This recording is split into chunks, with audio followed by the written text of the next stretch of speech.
Al decir Beethoven pienso en un compositor a quien Hans von Bülow consideró el autor del Nuevo Testamento de la música para los pianistas, con el antecedente de que Bach era, con su clave bien temperado, el autor del Viejo Testamento.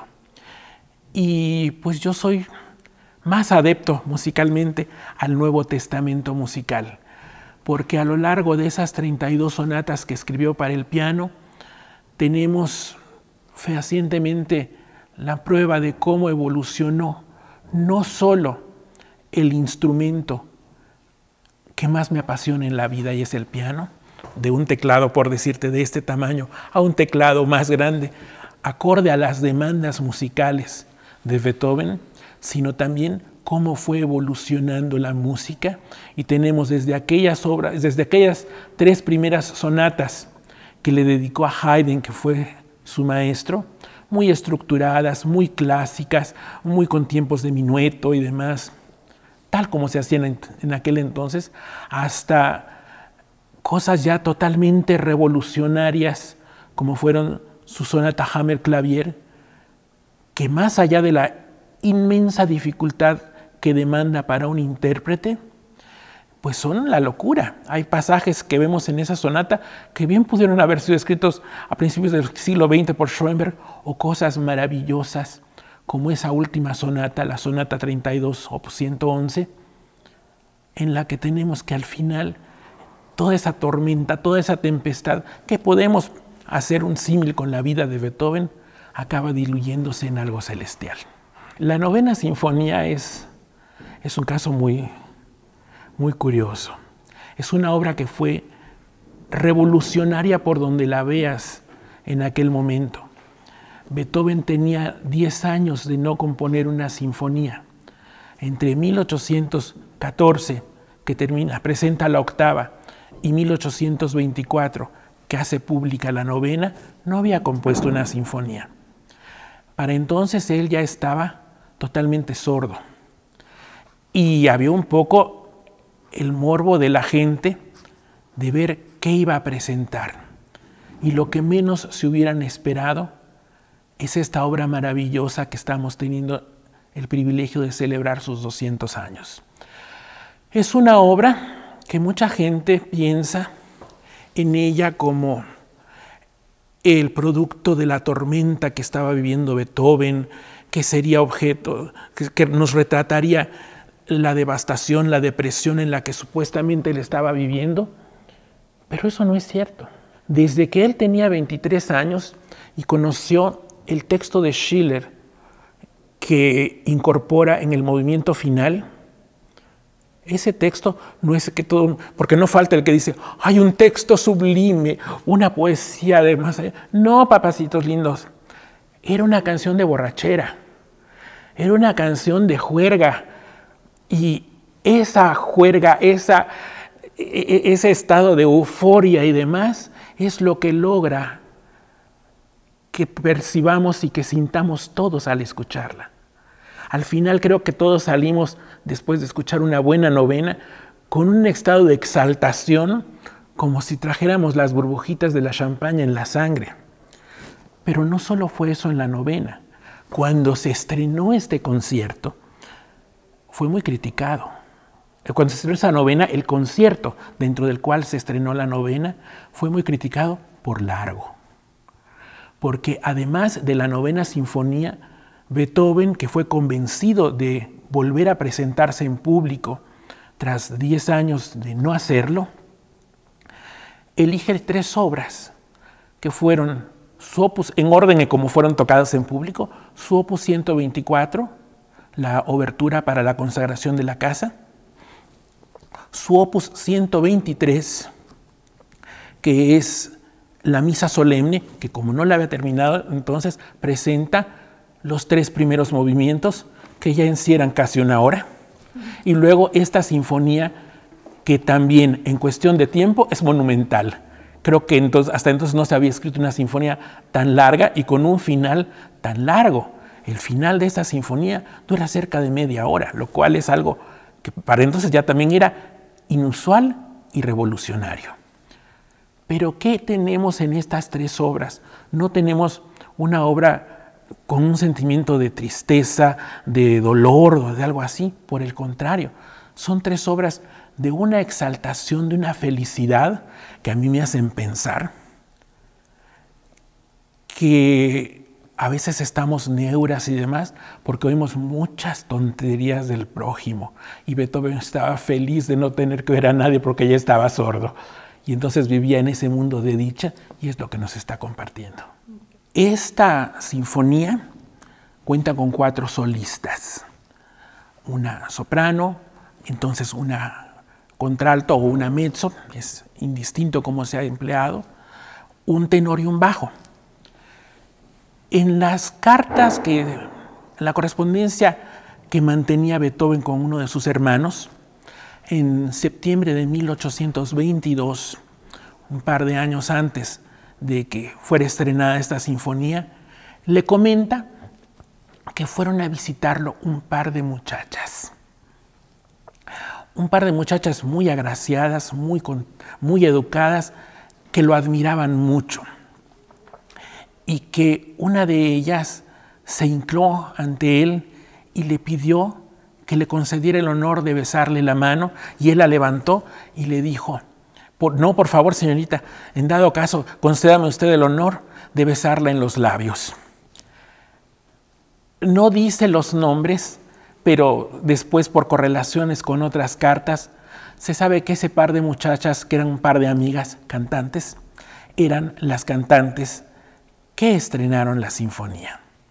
Una de ellas, Henriette Sontag, y la otra, Caroline Unger.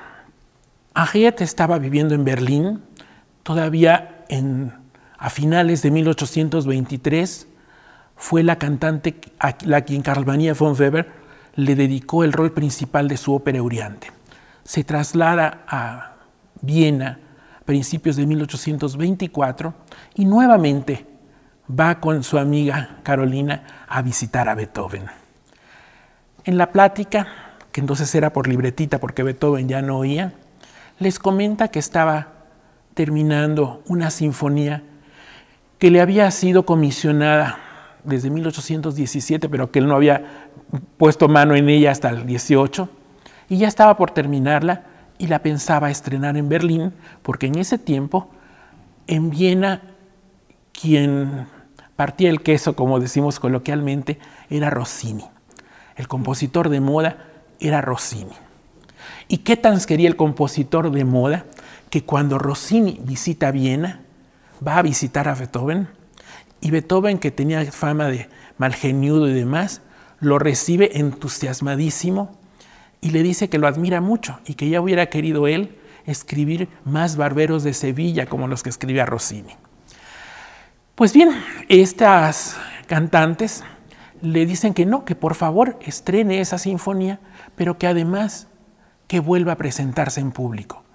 Beethoven estaba aislado y lo convencen de que sí, de que vuelva a presentarse en público, y cuando los mecenas que patrocinaban a Beethoven se enteran de sus intenciones, de que iba a trasladarse a Berlín para estrenar su sinfonía, lo convencen de que no lo haga, de que la estrene en Viena. Y Beethoven, no muy a regañadientes porque estaba muy a gusto viviendo en Viena, decide estrenarla en Viena y el éxito fue apoteótico. La sala estaba llenísima, no cabía más gente, pero porque había mucho morbo por volver a ver a Beethoven. Todos eran conscientes de su aislamiento, de la enfermedad que padecía, y tenían casi la certeza de algo que de hecho fue, que iba a ser su última aparición en público. Se ha novelado mucho esa noche histórica. Prácticamente en todas las películas y documentales que vemos recreando aquel momento, nos presentan a Beethoven dirigiendo la orquesta. No fue así. Hubo un director asistente y Beethoven estaba a su lado también con su atril siguiendo la música. Pero ¿qué pasó? Pasó que junto con esta obra estrenó otras 2 obras, y la segunda, la Misa Solemne, al igual que esta sinfonía, tenía escritas las partes para los cantantes muy difíciles. Les pedía algunos agudos que no eran fáciles de dar, y de hecho tanto Carolina como Henriette le piden a Beethoven que si les podía modificar la partitura, que si podían dar ese re, pero en vez de una octava arriba, una octava abajo o así, por decirte alguna nota, ¿no? Pero Beethoven no cede, dice que se canta así o se canta así. ¿Y qué crees que pasó? Después del estreno, la gente estaba fascinada. Hay la anécdota de que uno de los cantantes, viendo que Beethoven estaba enloquecido, la gente estaba enloquecida, toca a Beethoven para que se voltee hacia el público y vea que estaban todos ovacionándole, y cuando ven que se voltea, sacan los pañuelos. En fin, fue una noche que nada más de imaginarlo uno se emociona de pensar aquello. La realidad es que sí, tras aquel momento eufórico del final de la novena sinfonía, pasó esto, pero el momento durante el cual la cantante, que se supone que fue Caroline Unger, volteó a Beethoven, no fue al final, sino fue después del scherzo. Y esto dicho por muchos contemporáneos, entre ellos alguien tan creíble como Segismundo Thalberg, que era compositor. Entonces un músico yo creo que no se iba a equivocar en señalar ese momento. Pero ¿qué pasó? Ya después de todo aquello, mucha gente decía que no les había gustado mucho, porque decían que la parte de los cantantes, pues como que no era lo que podría haber sido si Beethoven hubiera oído lo que estaba escribiendo. Y la realidad no es que Beethoven no se imaginara, o en su universo o su oído interior, como querramos llamarle, no supiera lo que estaba escribiendo. Pasó algo terrible.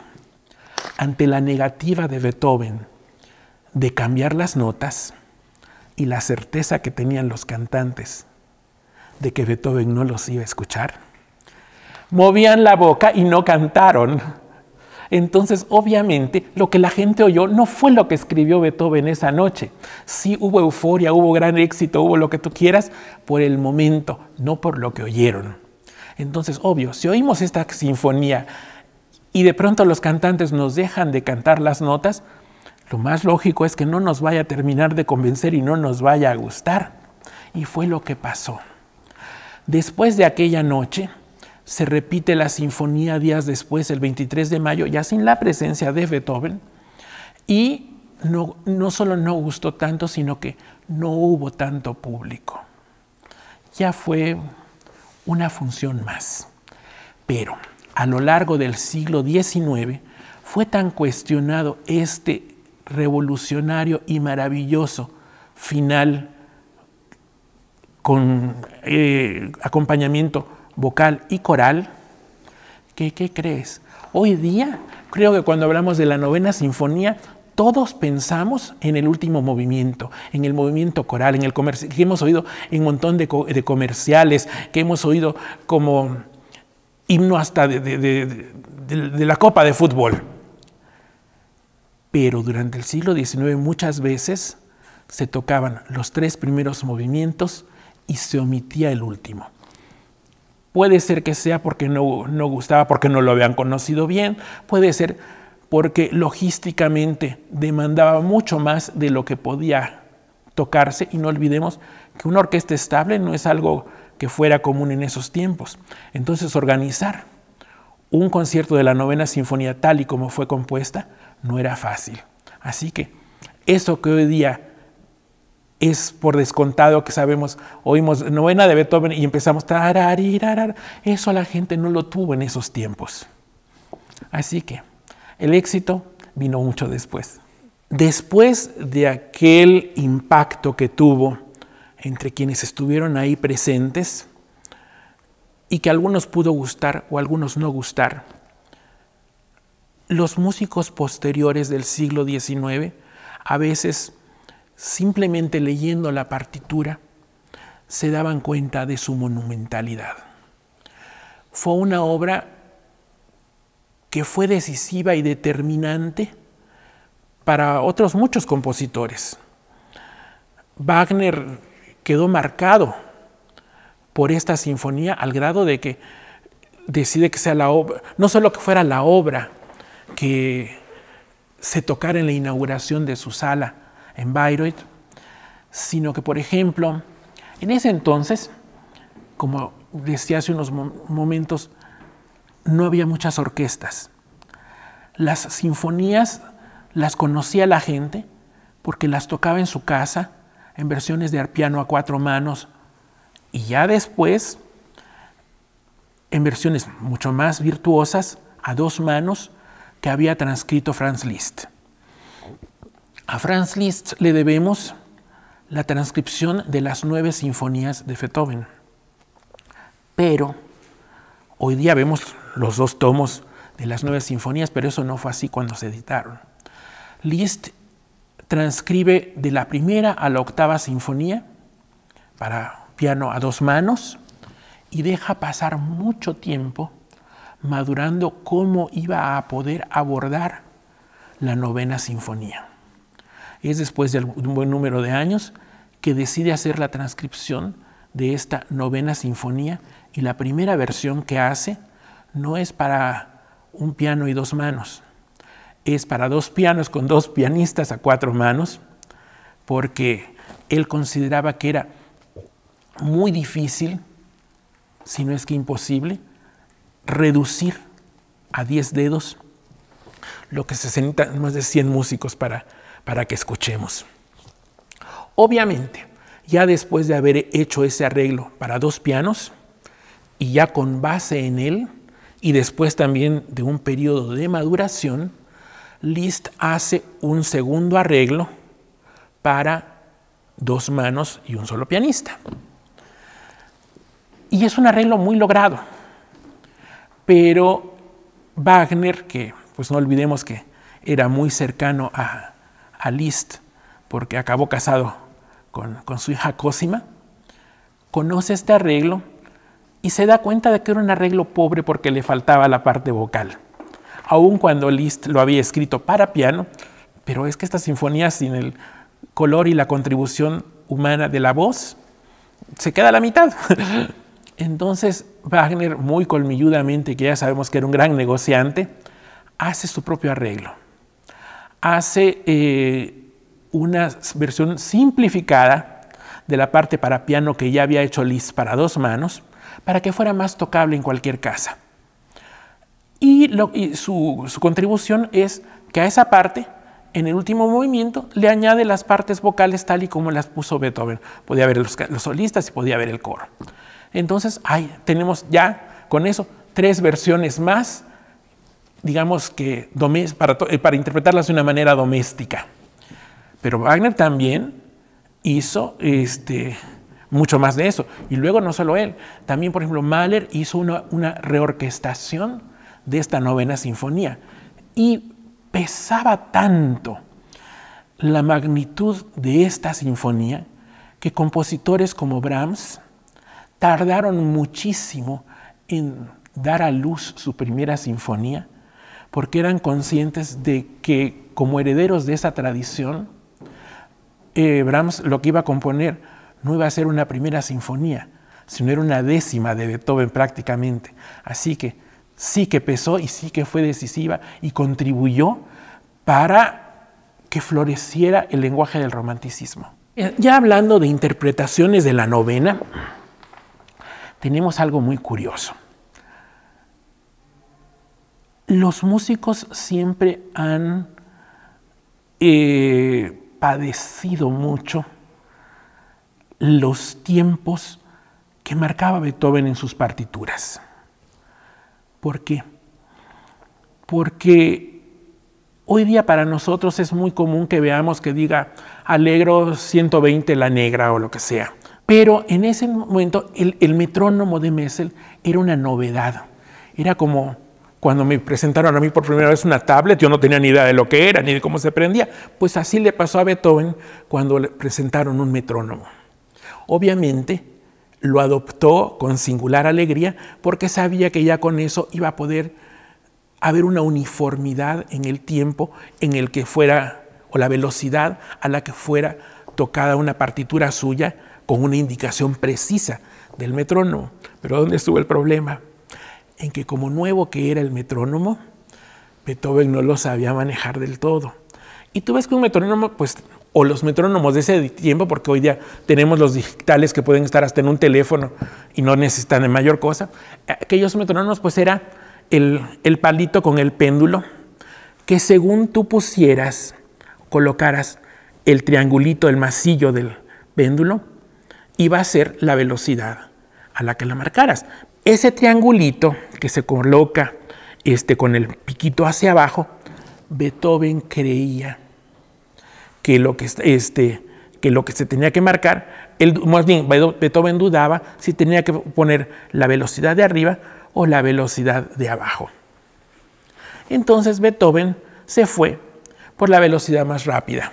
Y por eso tenemos que hay intérpretes como por ejemplo Toscanini, grandísimo músico, o Furtwängler, que también fue el gran intérprete por mucho tiempo de Beethoven, para desgracia suya, porque eso lo obligó a dirigir nada menos que una 9ª sinfonía para un cumpleaños de Hitler, muy a pesar suyo, que oímos sus grabaciones y son grabaciones muy rápidas, en las que si ya de por sí la parte de los cantantes era difícil de interpretar por las exigencias vocales que hay en la partitura, pues más difícil todavía porque no les daba tiempo ni de respirar para hacer todo lo que quería Beethoven. Ha sido hasta tiempos recientes que se ha esclarecido esa duda. Se hicieron muchos estudios y demás comparando las velocidades a las que fue interpretada, no es la 9ª, sino muchas obras de Beethoven por muchos intérpretes, algunos siendo fieles al metrónomo y otros siendo fieles a algo que es fundamental también, la tradición. Y se dieron cuenta que quienes estaban más apegados a la tradición tocaban la obra a una velocidad que era la velocidad que sería en el metrónomo, siguiendo la indicación más lenta que la más rápida. Así que de ahí que yo creo que si nos vamos a ir a una interpretación histórica maravillosa de Beethoven, pues yo me quedaría, por ejemplo, con alguna de las versiones de Klemperer. Y de los más recientes, pues tenemos desde la grandilocuencia cinematográfica de un Karajan hasta las versiones también pues muy emotivas o históricas, como fue la que realizó Bernstein para conmemorar la caída del muro de Berlín, en la que declaró que Beethoven daría su bendición al hecho de que él hubiera pedido a los cantantes que cambiaran una letra del texto de Schiller, cambiando la palabra alegría por la palabra hermandad. Hay algo muy curioso, y esos círculos que cuando uno ve de adelante para atrás, se cierran. Que estemos escuchando la 9ª de Beethoven en este teatro degollado, hay una cierta vinculación de lo que ocurrió en 1866 en la inauguración de este teatro con lo que ocurrió en Viena en 1824. Como les he comentado, la soprano de aquella noche fue Henriette Sontag, una de las grandes cantantes, una cantante que en ese momento pues tendría 18 años, pero ya era muy reconocida, ya había otros compositores también escrito para ella, y que después de 4 años después de este estreno de la 9ª Sinfonía, deja la artisteada porque se casa con un diplomático, con Carlo Rossi, conde de Cerdeña, conde de Rossi, y se dedica al hogar. Pero cuando el marido abandona las labores diplomáticas, la convencen de regresar a los escenarios. Y en 1848 ella vuelve a cantar, vuelve a Londres y tiene un éxito fabuloso. Parecía que aquellos 20 años que ella estuvo sin cantar en público no habían pasado y regresa con un éxito todavía mayor que en aquel momento. Canta en Londres, canta en París, hace una gira por Alemania. Todos querían oírla. Y cuando digo todos, es que ya aún en esos tiempos que no teníamos la cercanía que nos otorga, la inmediatez que nos otorgan las redes, ya su fama había llegado hasta los Estados Unidos y la convencen de, en septiembre de 1850, viajar a Estados Unidos, donde inicia una gira bastante larga por 2 años. En algún momento se entera Giovanni Bottesini de que ella estaba en los Estados Unidos. ¿Y quién era Giovanni Bottesini? Giovanni Bottesini era un contrabajista italiano, como podemos inferir por su nombre, que en aquellos tiempos rivalizaba nada menos que con Paganini, pero que estaba en México. Estaba en México como director de una compañía italiana de ópera y le dice al señor René Masson, que era un francés, a quien Antonio López de Santa Anna tenía como director de su teatro, del Teatro Nacional de Santa Anna, que la traigan a México, porque pues México tenía que estar en contar con las mejores figuras. Y en aquellos felices tiempos el gobierno apoyaba mucho el cultivo de la música, el cultivo de la ópera, y había partidas secretas para ello.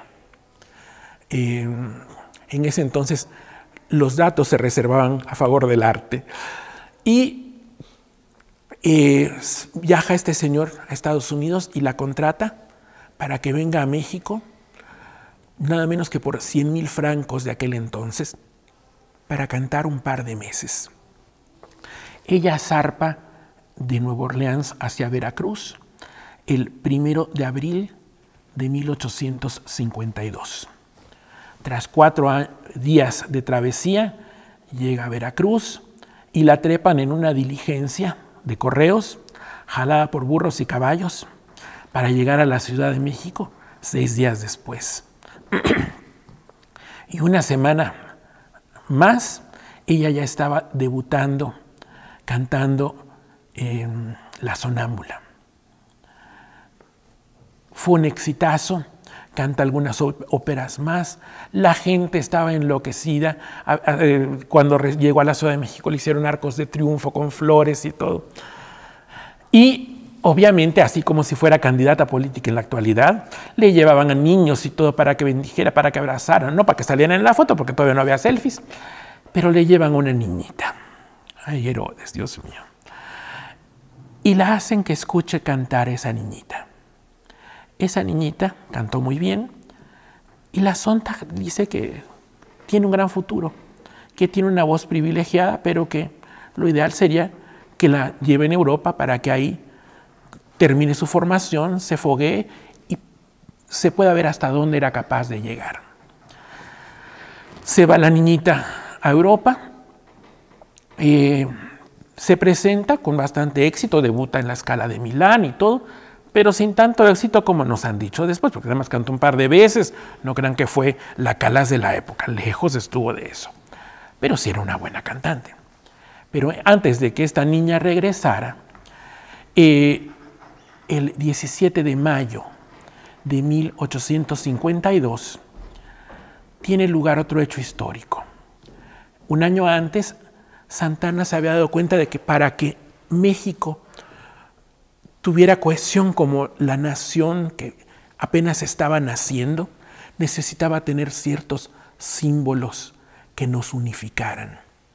Uno de ellos, obviamente, era contar con un himno nacional. No quiere decir que no lo tuviéramos. Ya antes habían llegado otros músicos europeos importantes, como por ejemplo Henry Hertz, un pianista virtuoso, que en Europa estaba al tú por tú con Chopin y con Liszt.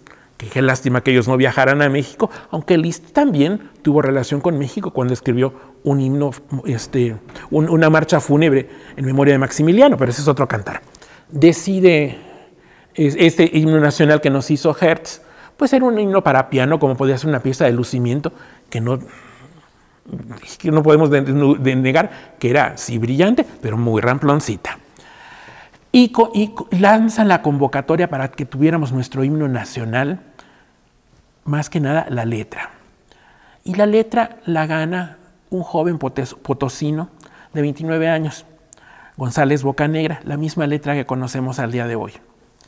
Y esa letra se presenta el 17 de mayo del 52, como te dije, pero no con la música que conocemos. Quien hizo la música de aquella noche fue Giovanni Bottesini, que había sido el instigador para la presencia de Henriette Sontag en México. Obviamente, si estaba la Sontag en México, no iban a desaprovecharla, y ella fue quien cantó por primera vez nuestro himno nacional.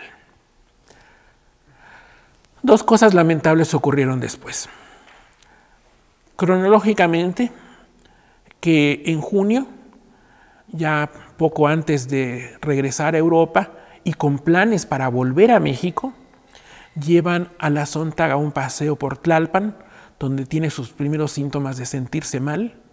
Se dan cuenta que era cólera y tras 6 días con dolores muy fuertes estomacales, lo que en Yucatán llamaríamos en maya argentina chocná, se nos petatea aquí la ceñito, y el 18 de junio en el periódico literario y libertario de aquel momento político que era El Universal, se da a conocer en un obituario de lo más cursi y almedolcochado como era la costumbre de la época, el obituario lamentando la muerte de la señora Sontag.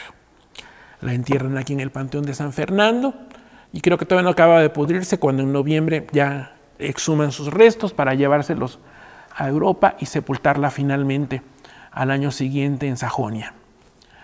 Esos fueron, digamos que el segundo hecho fue que en el 15 de septiembre de ese mismo año, del 52, se presenta ya en concierto en grande nuestro himno nacional ya con la música que conocemos.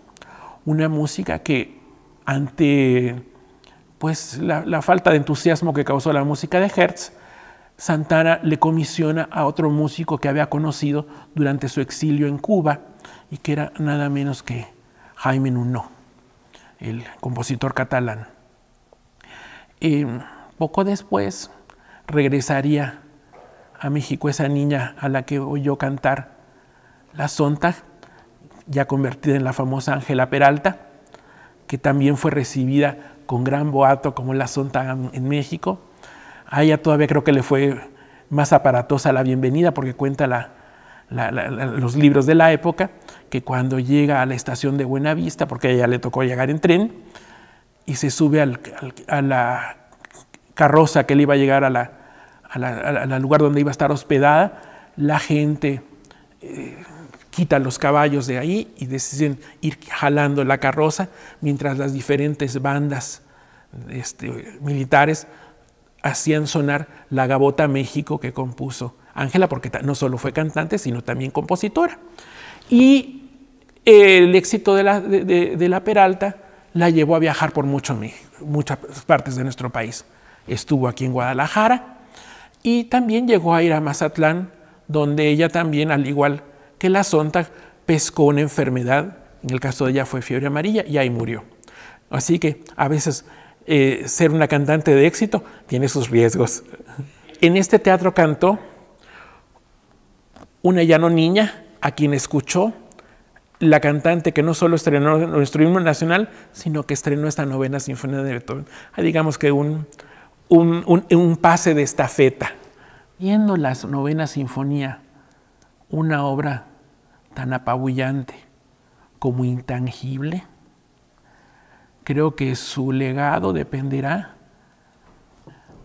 del lugar que le dé cada persona que le escuche.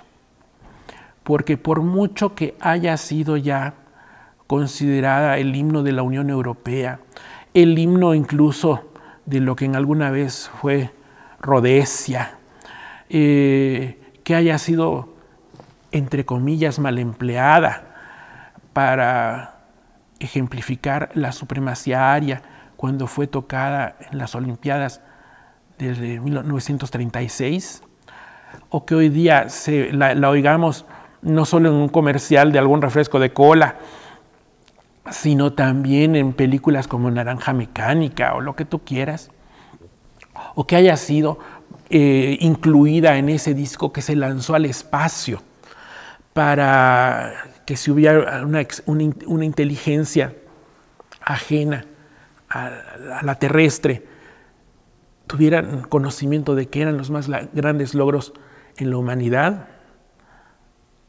Mientras no la conozcas y mientras no la disfrutes, no sirve de nada. Somos privilegiados quienes tenemos la dicha de embriagarnos con esas notas.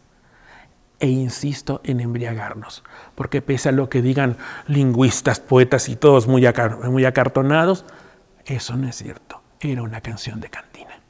Es el reconocimiento a la resiliencia humana.